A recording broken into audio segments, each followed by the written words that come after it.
Ok, salut à tous, c'est Deeplay de la chaîne Studio Tech. Aujourd'hui, on se retrouve pour mettre à jour notre iPhone vers iOS 11.2. Qu'Apple allait vraiment succéder la 2.2, la 2.3, la 2.4 et enfin sortir la 2.5 qui est actuellement en version bêta. Donc vous pouvez voir sur mon iPhone, ça ne fait que 64 mégaoctets et je vous retrouve après l'installation. Voilà, je vous retrouve après la mise à jour d'iOS 11.2.2.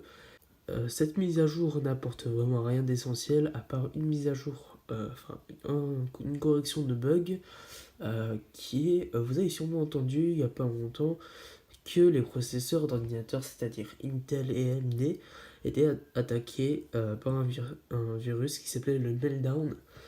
Et Apple a fait une mise à jour justement pour patcher ce problème pour leur processeur. Donc en l'occurrence ici pour mon iPhone 6, le processeur Apple A8. Ensuite le build number de cette version c'est 15C202. Ensuite avant la mise à jour j'étais à 2,12 gigaoctets d'espace. Et ensuite après la mise à jour je suis à 2,05 gigaoctets. Donc j'ai perdu un petit peu de stockage, mais ça reste superficiel. Je devrais pouvoir les regagner en faisant un petit clean du système. Et voilà, c'est fini pour cette vidéo. J'ai fait à peu près le tour. Donc vous voyez, il n'y a vraiment pas grand chose de nouveau par rapport à la dernière version. Juste quelques modifications et corrections de bugs. Enfin, patch plutôt d'un bug important.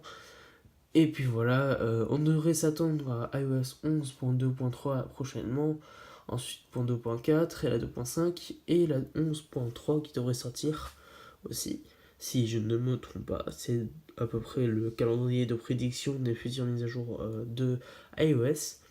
Et puis voilà. Sinon, c'est tout pour cette vidéo, j'espère qu'elle vous aura plu. L'écran sera pas de hyper bonne qualité parce que je tourne avec une lumière artificielle de chambre, et non pas lumière de jour, ni lumière d'éclairage. Sinon, moi je vous dis à la prochaine pour une vidéo. N'hésitez pas à partager la vidéo et à liker. Sur ce, moi je vous dis à plus.